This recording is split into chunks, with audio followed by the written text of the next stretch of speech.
இல்லை இல்லை மண்டை மாச்சிருச்சு. வந்து எனக்கு போதும்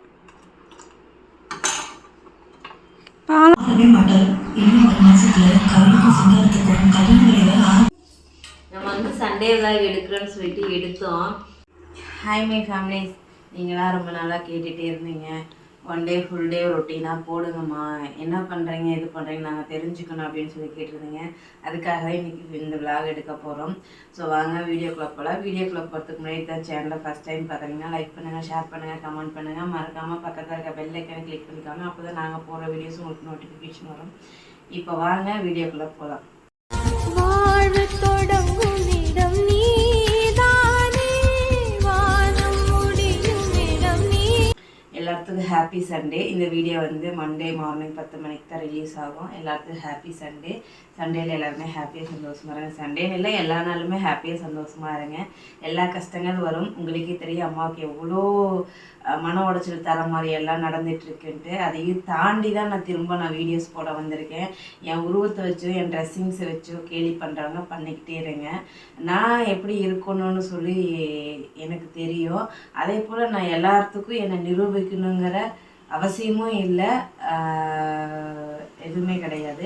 என் பசங்களுக்கு நான் வந்து ஒரு நல்ல தாயாகவும் இந்த குடும்பத்துக்கு ஒரு நல்ல ஒரு அம்மாவாகவும் இருந்தால் எனக்கு போதும். எல்லாத்துக்காகவும் நான் போய் நான் இப்படி தான் அப்படி தான் அப்படி சொல்லிட்டு என்னால் நிரூபிக்க முடியாது. ஓகே, பரவாயில்ல, இதை வந்து நம்ம கண்டினியூ பண்ண வேணாம். இப்போ வந்து என்ன பண்ணிகிட்ருக்கேன்னா, காலையில் எழுந்திரிச்சு ப்ரெஷ்ஷெல்லாம் பண்ணிவிட்டு ஃபேஸ் வாஷ்லாம் பண்ணியாச்சு, ஃப்ரெஷ்ஷப் ஆயாச்சு. பார்த்திங்கன்னா பால் காய்ச்சிட்ருக்கேன்.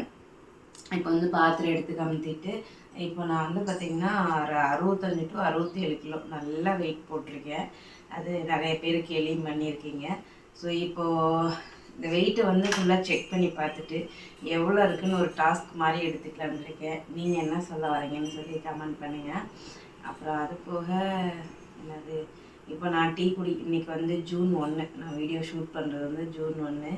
இன்னையிலேருந்து என்னென்னா நான் வந்து பண்ண மாட்டேன்னா டீ குடிக்கிறத அவாய்ட் பண்ணிட்டேன், டீ குடிக்க மாட்டேன். அண்டு அது போக வந்து ரைஸை குறைச்சிக்கிட்டு சுகர் ஐட்டம்ஸ் மைதா எல்லாம் குறைச்சிருவேன். ஸோ மோஸ்ட்லி நான் இப்பயே சொல்லிடுறேன், சர்க்கரையே இல்லை. அதோ நான் அத்தனைக்கும் ப்ரௌன் சுகர் தான் யூஸ் பண்ணிகிட்ருக்கேன். பட் அதுவே தீர்ந்துருச்சு. தீர்ந்தனாலையான்னு கேட்காதீங்க, நான் வெயிட்டை குறைக்கணும் கொஞ்சமாவது வந்து ஒருத்தர் வந்து டாஸ்க் மாதிரி கொடுத்தாங்க. உங்களால் முடிஞ்சால் வெயிட்டை கம்மி பண்ணி காட்டுங்க பார்க்கலாம், ஒல்லியாக்கி காட்டுங்க, உன் பசங்களுக்கு வந்து உன் கஷ்டத்தை சொல்லி புரிய வைங்க, வளர்த்துங்க அப்படின்னு. என் பிள்ளைங்களுக்கு வந்து எல்லா கஷ்டமே நல்லாவே தெரியும். என் கஷ்டம் தெரிஞ்சனால தான் இன்னை வரைக்கும் வந்து என் பிள்ளைங்க எனக்கு காலேஜ் போகிறதுக்கு அது வேணும் இது வேணும் எதுவும் கேட்காம இருக்காங்க. இப்போ இதுலேருந்தே தெரியும்னு நினைக்கிறேன். ஏன்னா போன வருஷம் வந்து நமக்கு அவ்வளோக்கெல்லாம் வந்து கஷ்டம்லாம் கிடையாது. கஷ்டம் கிடையாது மீன்ஸ்னால் நம்மக்கிட்ட பணம் இருந்துச்சு, கடன் இல்லாத பணம் இருந்துச்சு. ஸோ அதனால் வந்து நம்ம ரக்ஷுக்கு எல்லாமே வாங்கணும், எங்கெங்கே போய் வாங்கணும் என்னங்கிறது நான் உங்களுக்கு வீடியோஸ்லாம் கொடுத்துருப்பேன். ஆனால் நிரூக்கு பார்த்திங்கன்னா இன்ன வரைக்கும் காலேஜுக்கு நான் எதுவுமே வாங்கலை. ஒரு பேக் 190 கேட்குறேன், அதுவே என்னால் வாங்கி தர முடியல. ஸோ அவன் என் கஷ்டத்தை புரிஞ்சுக்கிட்டனால தான் அமைதியாக இருக்கான். ஸோ ரக்ஷு அப்படி தான், நிரூ அப்படி தான். பட் இருந்தாலும் எதில் சொல்கிறீங்கன்னு தெரியல, எனக்கு வந்து இந்த சாப்பாட்டு விஷயத்தில் வந்து என் பசங்களுக்கு வந்து கண்டிஷன் பண்ணி கொடுக்க விருப்பம் கிடையாது. எல்லா விஷயத்துலையும் கண்டிஷன் பண்ணுவேன். ஃபோன் பேசுகிறாங்களா கண்டிஷன் பண்ணுவேன், மெசேஜ் பண்ணுறாங்களா கண்டிஷன் பண்ணுவேன், தேவையில்லாமல் பேசுனா கண்டிஷன் பண்ணுவேன். பட் சாப்பாட்டு விஷயத்தில் எந்த ஒரு தாயுமே கண்டிஷன் பண்ண மாட்டாங்க. குழந்தைங்க என்ன கேட்குறாங்களோ அதை தான் வாங்கி தருவாங்க. ஸோ நானும் அப்படி தாங்க. என் பிள்ளைங்க ஏதாவது கேட்குறாங்கங்கிறத விட அவங்க மனசில் நினைக்கும் போதே வாங்கி கொடுத்துருவேன். ஸோ அது பெரிய எனக்கு ப்ளஸ். என்ன அப்படின்னா, சிங்கிள் பேரண்ட்டாக நின்று நம்ம வளர்த்தும் போது நம்ம பாப்பாங்க வந்து ஏங்கிடக்கூடாது, ஒரு பொருளுக்காக ஏங்கக்கூடாது, ஒரு விஷயத்துக்காக அவங்க வந்து கஷ்டப்படக்கூடாது அப்படிங்கிறத நான் தெளிவாக யோசித்தேன். ஏன்னா எனக்கெல்லாம் கிடைக்காதுங்க. எனக்கெல்லாம் வந்து 12 வயசு இருக்கிற வரைக்கும் என் அப்பா என் கூட இருந்தார். 12 வயசு எண்டிங் ஆகிற ஸ்டேஜில் எங்கள் அப்பா இன்னொருத்தவங்களை கூப்பிட்டு வந்துட்டாங்க. ஸோ எங்கள் லைஃபு அன்னையோட முடிஞ்சிருச்சு. அண்ணனா கூட பசங்களோட சேர்ந்துட்டு ட்ரிங்க்ஸு அப்படி இப்படின்னு அவன் லைஃப்பை நல்லா என்ஜாய் பண்ணான். பட் நான் அப்படி கிடையாது. என் அப்பா என்ன சொல்கிறாங்களோ அதை நான் செஞ்சே ஆகணும். ஸோ 13 வயசுலேயே நம்ம கல்யாணமும் ஆகிடுச்சு. கரெக்டாக 12 முடிஞ்சு 13லேயே நம்ம கல்யாணம் ஆகிடுச்சு. அதனால் எந்த ஒரு சின்ன சின்ன ஆசைகள், தலை நிறைய வைக்கிற பூவிலேருந்து நெத்தியில் வைக்கிற பொட்டோ, கையில் வைக்கிற மருதாணியா எதுவுமே என்னால், ஏன் ஸ்லிப்பர் கூட வருஷத்தில் ஒரு டைம் தான் வாங்கி தருவாங்க, ஃபேரகன். அப்போ வந்து 55 ரூபா போட்டு அந்த ப்ளூ கலரில் செருப்பு வாங்கி தருவாங்க. ஸோ அதுதான் நான் போடுவேன். அப்படி தான் போட்டுட்டு என் கல்யாணத்துக்கு கூட நான் அப்படி தான் போட்டிருந்தேன். ஸோ அந்த மாதிரி தான் வந்து என்னோடய லைஃப்பில் நான் ரன் பண்ணி வந்த எல்லாத்தையுமே. அதே மாதிரி நம்ம பசங்க வரக்கூடாது, நம்ம பசங்களுக்கு நம்மளால் என்ன பெட்டராக தர முடியும் அப்படிங்கிறத யோசித்து என் பிள்ளைங்களுக்கு நான் பெட்டராக கொடுத்துட்ருக்கேன். ஸோ தயவு செஞ்சு என் பிள்ளைங்க கஷ்டத்தை புரிஞ்சிக்காமல் வளர்கிறாங்க, நான் வளர்த்துறேன் அப்படின்னு நீங்கள் தப்பாக யோசிக்க வேண்டாம். நீங்கள் சொல்கிறது கரெக்டு தான், நான் ஏற்றுக்கிறேன். அவர் வந்து தப்பாலாம் எதுவும் சொல்லலை, சொன்னது எல்லாமே கரெக்டு தான். பட் ஆனால் நம்மளை மாதிரி நம்ம பசங்களையும் ஏங்கிடக்கூடாதுங்கிறதுல தெளிவாக இருக்கேன். சரி, வளவளன்னு பேசுறதுன்னா பால் காஞ்சிருச்சு. ரக்ஷுக்கு மட்டும் கொஞ்சம் காஃபி போட்டு கொடுத்துடலாம். இல்லை மண்டை மாச்சிருச்சு. வந்து எனக்கு ஹாட் வாட்டரும் ரக்ஷுக்கு காஃபியும். நிரு இன்னும் எந்திரிக்கல. குட் மார்னிங் சொல்லு நிரு. பார்த்தீங்கன்னா தக்காளி செடி வந்து அழுகி போன தக்காளியெல்லாம் ஒரு டப்பாவில் போட்டு வச்சுருந்தேன். எல்லாம் செடி முளைச்சி இவ்வளோ தூரம் வந்துருச்சு. இன்றைக்கி அதெல்லாம் நடவு நட்டுறலாம்.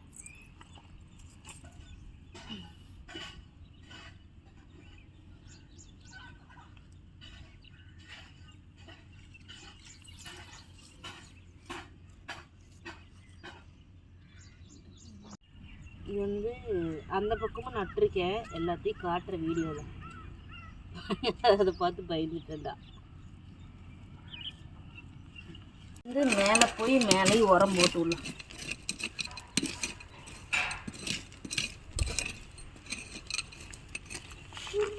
மருதாணி செடியை கட்டி விடலையா? இது அந்த இதை அவுத்து தான் கட்டணும்.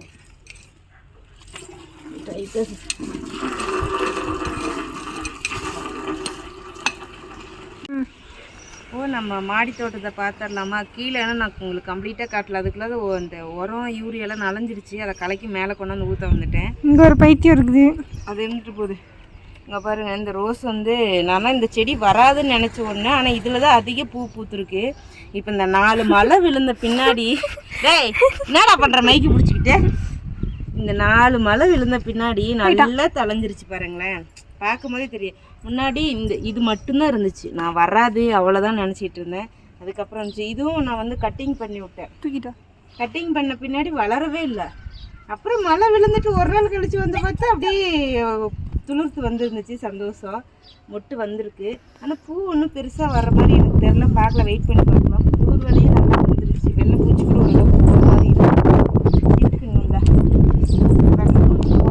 என்ன பண்ணலான்னு சொல்லுங்கப்பா.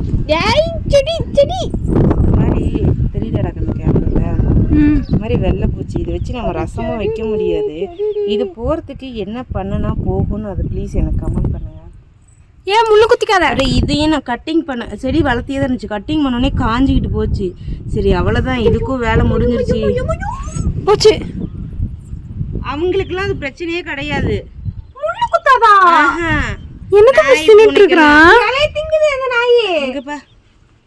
இதுவும் நல்லா துருத்து வந்துருச்சு. இதுவும் வந்து வச்சதுலேருந்து வெளுத்து போன மாதிரி இருந்துச்சு. வராதரான்னு நினச்சிக்கிட்டு இருந்தோம். அதுலேயும் நல்லா பூ பாருங்க. ஆனால் அது இந்த பூ இன்னைக்கு 2 வெட்டிடலாம். ஆனால் குட்டியாக தான் வருது பூ. வெட்டிடலாம். பூ அறுவடை.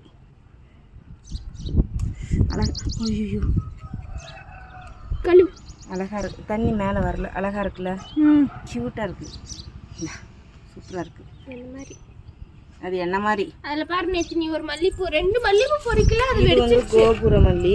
அது அப்படியே வருது.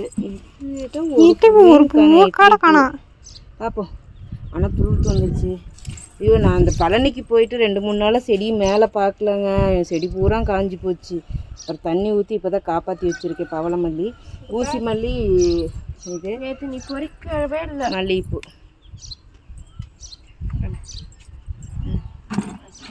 அப்படியே கீழே போய் நம்ம பார்த்துடலாம் வாங்க. பாருங்கள், எல்லாத்துக்கும் தண்ணி ஊற்றி தக்காளி செடி நட்டாச்சு. இன்னும் கொஞ்சம் தண்ணி ஊற்றலாம். அப்படி மேலே போயிட்டு அதுக்குள்ளே இந்த மாதிரி நனைஞ்சிருச்சு மலைக்கு உரம் பூரா. அதனால் காய வச்சுருக்கேன். இந்த செடி கட்டி வச்சுட்டு இருக்குல்ல, தண்ணி ஊற்றணும். தண்ணி ஊற்றினா தான் கொஞ்சம் நல்லாயிருக்கும். இந்த டேபிள் ரோஸ் பார்த்திங்கன்னா இது வரைக்கும் வந்து கிடந்துச்சு. ஆனால் இந்த நாய் படுத்து எல்லாத்தையும் நாசம் பண்ணி விட்டுருச்சு. அப்படி இந்த தங்காரளி பார்த்திங்கன்னா அப்படியே கீழே விரிஞ்சிட்டு அந்த நம்ம வாசப்படி முடிக்க வந்துருச்சு. அதனால் இன்றைக்கி எல்லாம் கட்டி விட்டாச்சு. பார்ப்போம் இதுக்கு மேலே எப்படி இருக்குன்னு. காற்று, ஏகப்பட்ட காற்று. அந்த பக்கமும் 2-3 தக்காளி செடி வந்து ஊனி விட்டுருக்கேன். ஓகே, தக்காளி செடி ஓன்னு வச்சுருக்கேன். சுண்டக்காய் செடியில் வராதுன்னு நினச்சேன். ஊர்லேருந்து சுண்டக்காய் செடி கொண்டாந்து வந்துச்சு. கருவேப்பிலை கன்று போயிடுச்சு. வாழைக்கன்று சுண்டக்காய் செடியும் கலைஞ்சிருச்சு. பரவாயில்ல, மற்ற செடிக்கு தண்ணி ஊற்றுவோம். ரோட்டில் திருடிட்டு வந்த டேபிள் ரோஸ் செடி ஒரு பூ நேற்று pink colour, dark pink colour எனக்கு ரொம்ப பிடிக்கும். அதுவும் திருடிட்டு வந்த செடி தான், இதுவும் திருடிட்டு வந்த செடி தான். கேரளாவிலேருந்து எடுத்துகிட்டு வந்த செடியெல்லாம் ஒன்று கூட வரலை. இது என்னது, சங்குப்பூ மட்டும் முளைச்சி வந்துச்சு. ஆனால் அந்த இடத்துல மருதாணி செடி வந்தோடனே அதை அப்படியே போட்டு அமுக்கிடுச்சு. பார்ப்போம். இந்த செடி எங்கள் அம்மா தண்ணி தெளிச்சு விட்டுருச்சு. தண்ணிக்கெல்லாம் தெளிச்சு விடல, அதுதான் நல்லா இருக்குது. ஒரே ஒரு குச்சி மட்டும் கீழே ஊனி விட்டோம்னா போதும். குச்சி மட்டும் ரெடி பண்ணி ஊனி விட்டோம்னா அது அப்படியே நீளமாக ஒரு நல்ல வாசனை இது வரைக்கும் வருது. பாலை மூடி வச்சுருேன். இல்லை அப்புறம் அங்கிருந்து ஒரு வருவார் குடிக்கிறதுக்குன்னே. அம்மா கை கட்டினால செடிக்கு மீதி இருக்கிற கையில் எடுத்து வச்சுக்கோ. சாப்பாடு எடுத்துட்டு வா. சாப்பாடு வந்து கஞ்சி சண்டே தான் எங்கள் வீட்டில். என்னடா தண்ணி மாதிரி கேட்டால் ரொம்ப தண்ணியாக இருக்குதா? அந்த பாக்கெட் தீந்துருச்சா? கொஞ்சம் இருக்கு. நாளைக்கு வைக்கலாம். இது போட்டியா? இப்போ நீ போய் சோறு சாப்பிடு. மாறவே மாட்டாரு. இன்னும் 1 மாசத்துல கவினுக்கும் சிங்காரத்துக்கும் கல்யாண வேலை ஆரம்பிக்கணும் பேசிட்டு இருக்காரு. இப்ப நீங்க வந்திருக்க தெரிஞ்சா அவரும் சிங்காரமும் என்ன பண்ணுவாங்க. கொஞ்சம் உங்க வரத்துக்குள்ள சீக்கிரமா கிளம்பி போயிட்டியா? கிளம்பியா?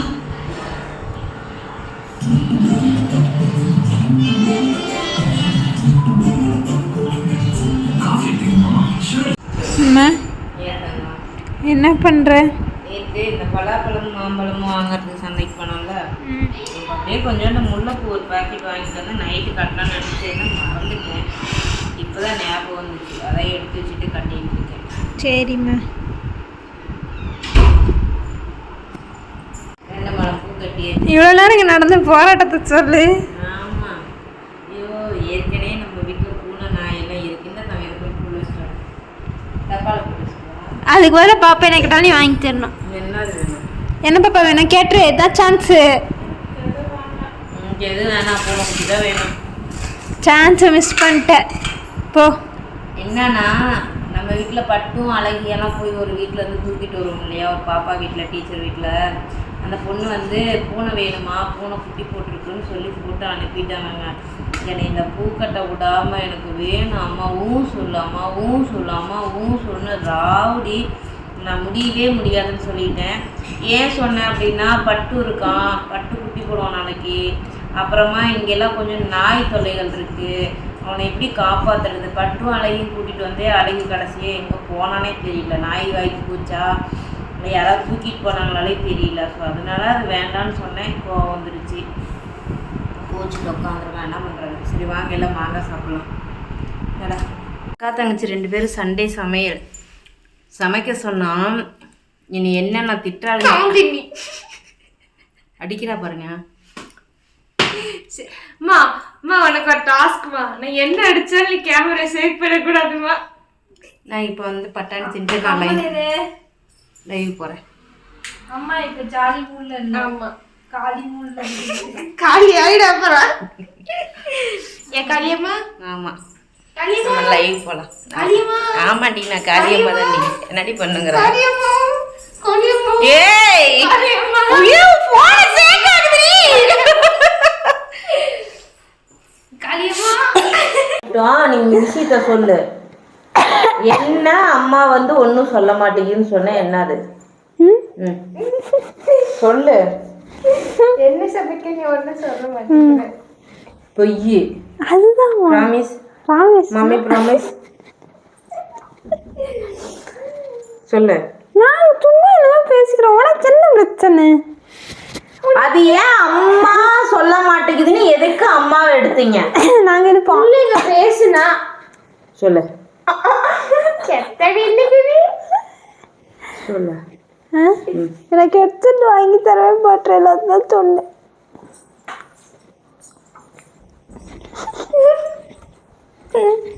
மீ ஏன் சாமி நல்லா சூடா இருக்கு. நல்லா பேச இப்பெல்லாம் தொட்டுக்கோ தொடச்சுக்கோல பேச வேண்டாதான் அங்கே இருக்குது இல்லை அப்புறம் என்ன பேசுகிறேன் பேச இன்னைக்கு நான் தான் வந்து உங்களோட டெஸ்டிங்க்கா. அப்படி சொல்ல முடியாது.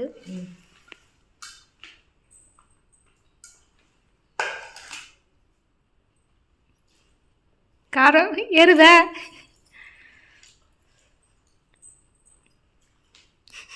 என்ன கோவம் உங்களுக்கு? இதெல்லாம் கார சாரமா கேட்டேன். நல்லா மிளகாத்தூள் அள்ளி போட்டாலும் காஷ்மீர் மிளகாத்தூள் காரம் அதில் நான் 1/4 ஸ்பூன் 1/2 ஸ்பூன் போட்டாலே காரமாக இருக்குமீங்க. உப்பு எடுத்து போட்டு சரி பண்ணிக்கிறியா? நல்லா காரசாரமாக சாப்பிடு. ஒரு வாய்க்கு இந்த பாடு. ஐயோ ஒரு வட்டல் சோறு வச்சிருக்கேன். இப்படி திங்கன்னா எனக்கு வேறு நாக்கில் எச்சு வருது. உனக்கு அப்படி எப்படி காரமா இருக்குன்னு டேஸ்ட் பண்ணலாம். சாப்பிடு. நம்ம வந்து சண்டே விலாக் எடுக்கிறோன்னு சொல்லிட்டு எடுத்தோம். பட் ஆனால் கொஞ்சம் தான் எடுத்திருப்போம். மார்னிங் எடுத்தோம், மதியம் குக் பண்றது எடுத்தோம்.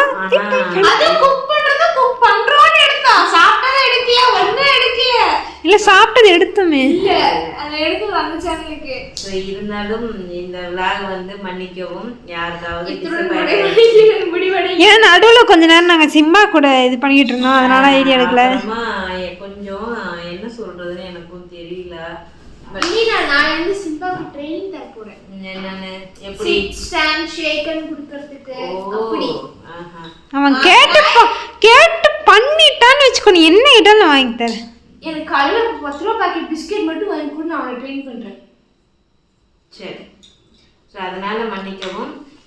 இந்த வீடியோ வந்து இதோட நம்ம முடிச்சுக்கலாம். அடுத்த வீடியோ வந்து ஒழுங்காங்கிறத விட கரெக்டாக எடுத்துடலாம். சாரி கேட்டுக்கிறேன். நாளைக்கு என்ன விலாக் எடுக்க போறீங்க? நாளைக்கு காலேஜுக்கு போகிறோம், அதைத்தானே எப்பவும் எடுப்போம். என்னன்னே முடிவு பண்ணலையா? காசு வேணுமே. நாளைக்கு போனாதான்க்கா என் கிளாஸ்ல இருந்து யார் வந்திருக்காங்கன்னு எனக்கு தெரியும். எல்லாம் படமாத்திர பாக்கிருந்தாங்க. நாங்க என்னதான் பண்றது? எல்லாரும் அப்படிதான் இருப்பாங்க. ஃபர்ஸ்ட் நம்ம பார்த்ததே எங்க கிளாஸ்ல பாரதிய பார்த்தா சாக்கானா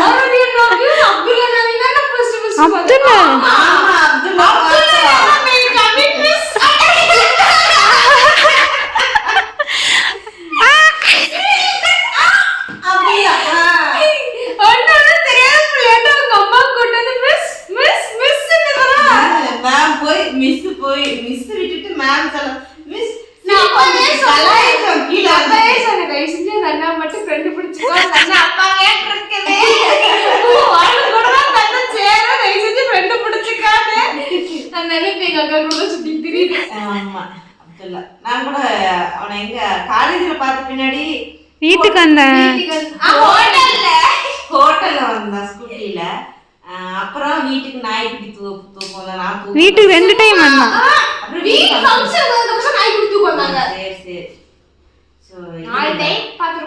நாளைக்கு காலேஜ் போனா நாளைக்கு முடிஞ்ச வரைக்கும் ஃபுல்லா வீடியோ எடுத்துடணும். எப்படி காலேஜில் கூட்டம் இருக்காதுன்னு நினைக்கிறேன், தெரியல. லீவு தானே எடுத்துக்கலாம். அலோடு இருக்கு. என்ன ஒண்ணுங்க, நான் வண்டி டிரைவ் பண்ணுவேன், பின்னாடி 2 உட்காந்து இருக்குங்க, வீடியோ எடுக்கவே எடுக்காதுங்க. அதுதான் பெரிய எனக்கு மைனஸே. சரி இதை முடிச்சுடு. நம்ம அதை அப்புறம் பேசுவோம். அப்பாயின்மெண்ட் பண்ண போது வேக்கன்சி இருக்கு. யாராச்சும் என்ன ஓசில